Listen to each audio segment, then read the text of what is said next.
Hello, my self नवीन कुमार। और एक company है जो प्लास्टिक के जो डब्बे होते हैं, जैसे हम पेंट के प्लास्टिक के डब्बे देखते हैं या फिर किसी केमिकल से प्लास्टिक के बने हुए जो डब्बे होते हैं, जो डब्बे जो बनाने का काम करती है, एक कंपनी है जो कि ये स्टॉक मार्केट से पैसे उठाने का ट्राई कर रही है। लगभग 16 करोड़ रुपए। कंपनी का नाम है आइडियल टेक्नोप्लास्ट इंडस्ट्रीज। अब इस वीडियो के थ्रू हम लोग यही समझने वाले हैं, कंपनी की एनालिसिस करने वाले हैं, फंडामेंटल। यहाँ पर हम सिर्फ आईपीओ के रिलेटेड जो इश्यूज होते हैं उसी की वो रिसर्च नहीं करते हैं, कंपनी की रिसर्च करते हैं। So let's start with this. तो कंपनी का 21 अगस्त से 23 अगस्त के बीच में आईपीओ खुलने वाला है। यहाँ पर 121 का कंपनी ने फिक्स प्राइस सेट किया है और यहाँ पर कंपनी 16 करोड़ रुपए उठाना चाह रही है, जो कि खुद की जो वैल्यू लगा रही है वो लगभग 60 करोड़ रुपए लगा रही है। सो ठीक ठाक, मतलब 25% के आसपास में पैसा उठा रही है। सो मालिक लोग जो थे कंपनी के, उनके पास में 100% शेयर होल्डिंग थी आईपीओ से पहले, और 73.50 के आसपास में आईपीओ के बाद में रह जाने वाले, सो की अच्छी खासी है। सो जब कंपनी के जो प्रमोटर लोग होते हैं, जो कि कंपनी के मालिक लोग पहले होते हैं, उनके पास में अगर अच्छी खासी स्टेक रहती है कंपनी के अंदर में, तो एक पॉजिटिव साइन माना जाता है कि वो लोग इस कंपनी में अच्छा खासा फ्यूचर में भी ध्यान रखने वाले हैं, इसको प्रमोट करने वाले हैं।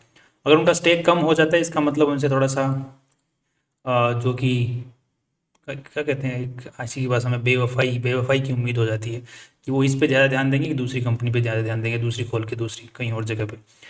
अब यहाँ पे ये अच्छी खासी चीज़ है। नेक्स्ट अगर देख लेते हैं कंपनी करती क्या है। सो हमने जैसे कि बात की, कंपनी प्रोडक्ट्स बनाती है जो कि यूजुअली जो काम आते हैं किसमें, दूसरे जो प्रोडक्ट्स होते हैं उनको स्टोर करने में और ट्रांसपोर्ट करने में। जैसे ये डब्बे हो गए, बाल्टियाँ हो गई, पैकेट्स हो गए, तो ये डब्बे बनाने का कंपनी काम करती है, प्लास्टिक की बाल्टियाँ डब्बे वगैरह, जिसके अंदर बहुत सारी इंडस्ट्रीज होती है जिनके अंदर ये चीज़ें काम आती हैं, जिसको हम सब जानते हैं। जो मार्केट से हम पेंट लाते हैं, केमिकल लाते हैं, या फिर कोई सामान लाते हैं, चाय चीनी लाते हैं, कई बार डब्बों में आती भी है, बाल्टी हो गई। तो ये प्रोडक्ट्स कंपनी बनाती है। सो इसका आज के दिन काफ़ी अच्छा खासा मार्केट है अवेलेबल, और काफ़ी सारी इंडस्ट्रीज इसी मार्केट की तरफ में बढ़ भी रही हैं। पहले स्टील के डब्बे आते थे यूजुअली पेंट के, आजकल स्टील को थोड़ा सा शिफ्ट करके लोग, वो कंपनियां, वो प्लास्टिक की तरफ में शिफ्ट हो रही हैं। नेक्स्ट अगर देख लेते हैं, कंपनी के पास में अच्छी खासी आज के दिन जो एरिया है जहाँ पे मैन्युफैक्चरिंग होती है वो है, और 28 एम्प्लॉयज़ का कंपनी के पास में स्टाफ है। अब यहाँ पे कंपनी की देख लेते हैं और चीज़ों को। तो पैसे उठाने के पीछे मेन रीज़न क्या बताया है, तो उन्होंने बताया to meet the capital expenditure, की कंपनी और बड़ा करना चाहती है अपने आप को, क्योंकि कंपनी की जो सेल हो रही है वो बहुत अच्छी खासे तरीके से बढ़ रही है, जिसकी वजह से कंपनी अपने आप को और एक्सपेंड करना चाहती है। यहाँ पे डेटा थोड़ा अधूरा है।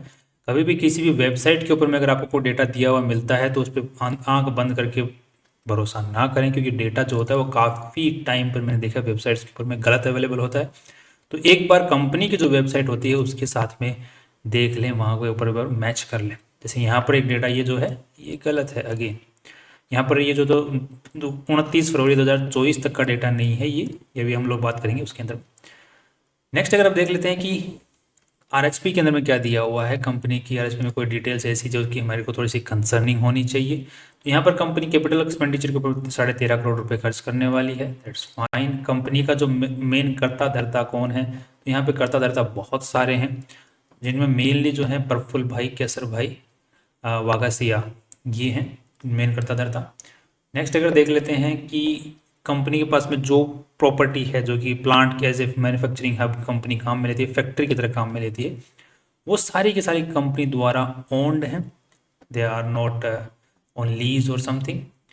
नेक्स्ट अगर देख लेते हैं कि कंपनी का जो इंटेलेक्चुअल प्रॉपर्टी, जो ये लोगो है, आइडियल टेक्नोप्लास्ट इंडस्ट्रीज कंपनी का नाम है, तो ये कंपनी, ये जो पर्टिकुलर लोगो है ये रजिस्टर्ड लोगो है। उसी के अलावा कंपनी के कुछ डिज़ाइंस हैं, जो कि कंपनी जो डब्बे बनाती है उनकी डिज़ाइन है, वो डिज़ाइन भी कंपनी ने रजिस्टर करवा रखी है, पेटेंट करवा रखा है, उनको डिज़ाइन पेटेंट बोलते हैं।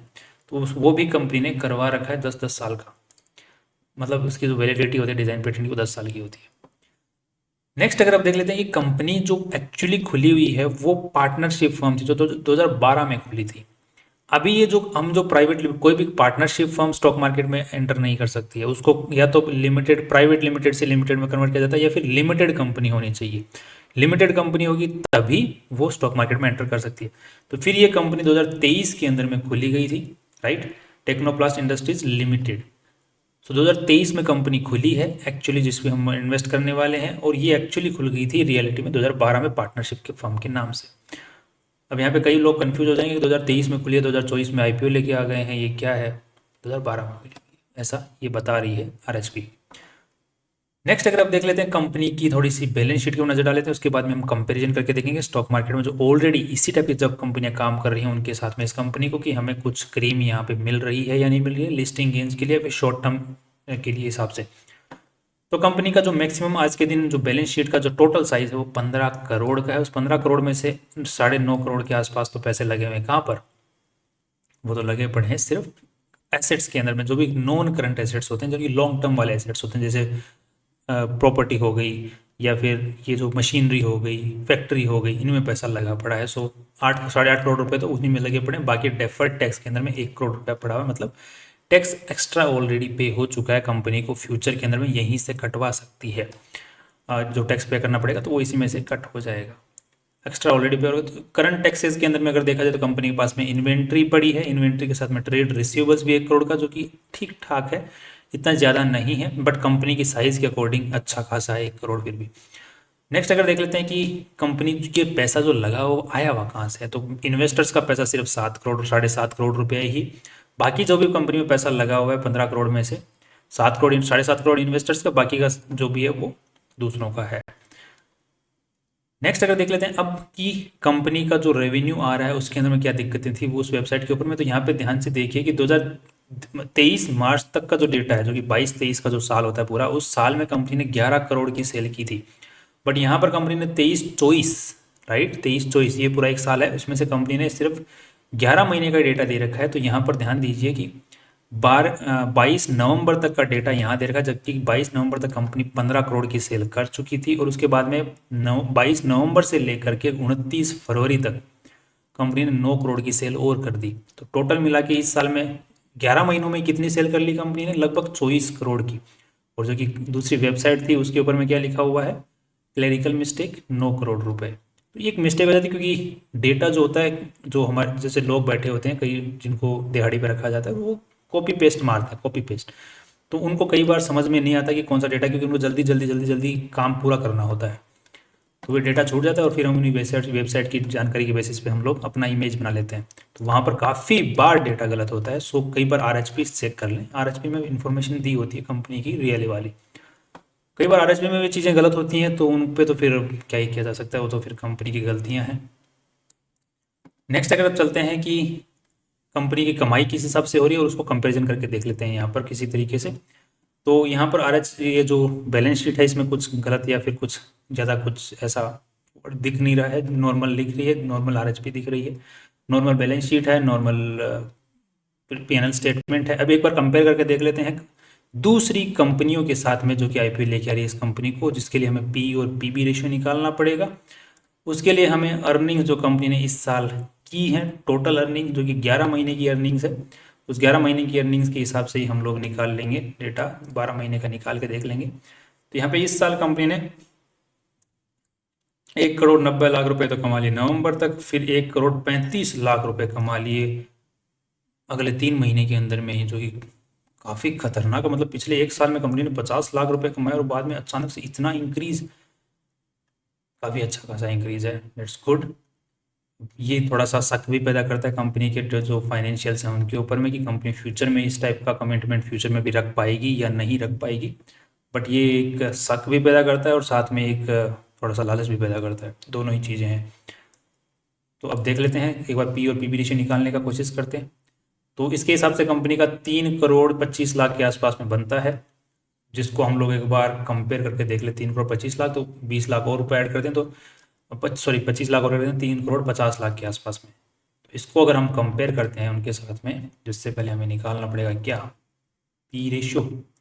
60 करोड़ की कंपनी ने वैल्यू लगाई है, 3 करोड़ 50 लाख कंपनी ने कमाए हैं साल में, तो पी रेशियो निकल गया था 17 का।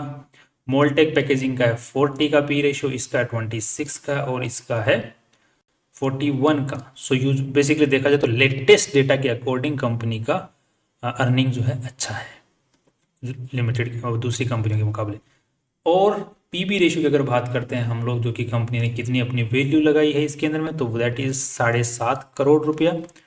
7.5 करोड़ रुपये 16 करोड़ रुपये और उठा रही है, तो हम लोग मान के चल लेते हैं कि 22 करोड़ के आसपास में कंपनी की वैल्यू हो जाएगी तो यहाँ पर हमें पीबी रेशियो निकल के आ जाता है, दैट इज़ 2.72, जिसको कंपेयर करते हैं तो 4.39, 3.42 एंड 6.53, तो सभी के मुकाबले ही कंपनी ने अपनी वैल्यू ज़्यादा ऊपर नहीं लगाई है।